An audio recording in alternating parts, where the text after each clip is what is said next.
Hello, Dami. Hey, hey, hey. How's it going? Good. How are you? I'm all right. I'm all right. I Did you heard see the you new recently went movie? to the library. You went, Yeah, I went to the library and I got this book. nice. His book looks just like the movie we're about to review.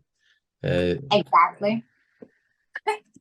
But like guess what? I'm not gonna read it you're because not gonna then read I it. found out no, it's too much. It's well, according to Wikipedia, it's 738 pages. Yeah. So it's not for the faint of heart. But who's the book by? Just if you can give us that. It's with the okay, hold on. The writer, oh my God, Rose Trimming? Joyce Carol Oates. No, no, Rose. Uh, Yes, sorry. Joyce Carol Oates. Yeah. It's a novel. Yeah, so it's a biopic fictional novel that came out in 2000 that later became this 2022 American biopic Blonde by the same name. That's converted to 2 hour 47 minutes worth of runtime. And it features Anna Del Maris, who depicts Noma Mortensen, who later becomes stage name of Marilyn Monroe. And it also has Adrian Brody, Bodhi Cannavale, and I suppose if it is anything similar to the book, it's about the dualities of Hollywood and the good and the bad and what it takes to thrive and to to come to fame and the prices people pay in order to become famous. So you're the one that I guess you love this movie more than I did. I didn't actually get a chance to fully watch the full movie, but you can tell us a little bit more. What do you love and you didn't love?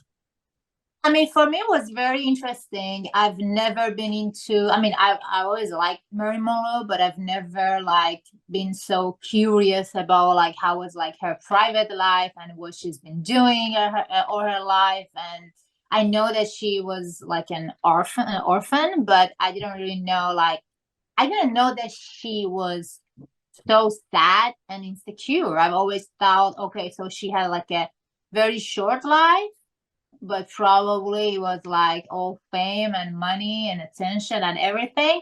And when I watched this movie, I realized that it was getting worse and worse and worse. And she had basically like two faces, two types of personality. One was like on stage, another one is like her personality on stage was this confident, beautiful woman that, she was very self-sure of herself and she knew that she's very talented and she's the best. And outside of stage, she was this very, very insecure and sad woman that she always needed men's attention and she was never sure about if someone loves her or Mm. not. So for me it was very sad. It was like, and also on the other hand, I had a feeling that maybe um she she was using a lot her sadness in her acting. So Mm. basically it was a kind, so she wasn't like maybe she wasn't a great actress because she couldn't like switch it. For me it was a kind of, sometimes it was fake, but I have a feeling that when she started to really act good, it was like a reality because she was thinking about what she was suffering in her life. That was very interesting also. But it was so sad. I actually felt very bad for her. Mm. And there was a scene, I'm not gonna spoil it, but she goes and meet the president, Yes, and Robert Nixon, I you think. you saw it. Yes, at least in the time of when she was live, it was John F. Kennedy. That was the president. That That was a she that sang was that that she was John sang F. the happy Kennedy. birthday song to. If everyone knows the sexy version of singing happy birthday, it's from this. But but it was horrible, that scene. I mean, I had no idea that the way that he treated her, it was, I mean, I was shocked. I was like, how insecure she was that she let him to treat her that way. Mm. I mean, I really don't care if someone can be God or president or whoever. Like the way that he like treated her, it was like I was shocked, and I felt horrible. So I think it was very hard to understand who Marilyn Monroe was really. I mean, who she was. I Mm. think it was hard to understand because she was like two different person. So what do you think? What was your best scene?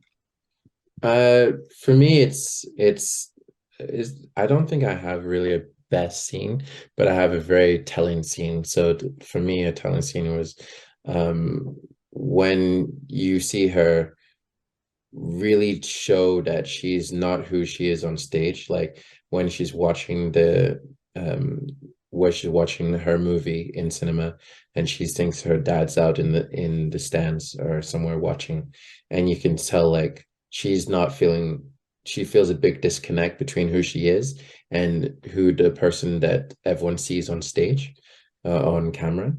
That to me is like, it really just says that she's really trying to fake it to make it, but at the same time, people are not really getting to know who she is as an individual. So that to me is like, this is something where us as individuals, as we grow up in life, sometimes we also put on a mask to safeguard ourselves against the reality of our situation to people outside of our immediate realm, right? So Yeah, that was very interesting. But yeah. as I said, this I didn't get a chance to finish the movie. But I'm not sure. Like, it's not my caliber kind of movie, but there are definitely biopics that probably, this one is like a not so happy biopic, right? So some people have even said that this is borderline like a scary movie, just because there's a lot more tense moments and sad moments than there are chipper and pipper ones.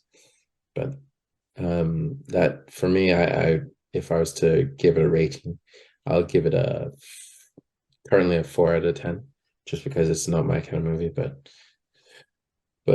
maybe, I don't know, maybe I'll mature over I time. was Mhm. How about I you? was expecting more. I was expecting more. So for me, I would say I would give 5.5 because I was expecting to be a better movie, Mhm. more deep, you know. Mm-hmm. I'm not saying that Anna de Armas was bad in it. She was good. Although, I mean, I saw like an interview that she was saying, and because she doesn't look like her, but they had to really make her looking like Marilyn Monroe. So they had to like make her blonde. She like brunette. There's a lot of things she has to also fake her voice because and every talk like a baby or something. But I mean, no, she was a great actress on it. But I was just I don't know. I was expecting more. So I would give it like 5.5. If But I it's can, worth to watch it. I mean, yeah, it's better because than reading the book. yeah. If you remember, there was like a 40-minute standing ovation about this movie when it first came out, and I think in one of the music festivals. So it was well received initially, but as we've gone out to general public and we've now rated it now, so I guess on average we've rated it just what did we rate it? We just rated just under 5 out of 10, so 4.75 is the average, but we'll just round it to 5 out of 10. IMBD gave it a 5.5 out of 10, and Rotten Tomatoes gave it a 42%. Right, so it's it doesn't rank very highly amongst a lot of people, but however, maybe everyone else can feel different, and maybe the sequel could be called Ginger or something like that. Who knows? So, All right. But yeah, so that's it for now. Hopefully, I believe it's my turn to pick a movie. I will let you know, and hopefully, we can come to a head as to figuring out, getting a movie's average score above 7 for us. Yeah, Yeah. yeah. Okay. Anyways, that's it for this week. Appreciate you all, and we'll connect with you again later. All right. Deuce. Bye.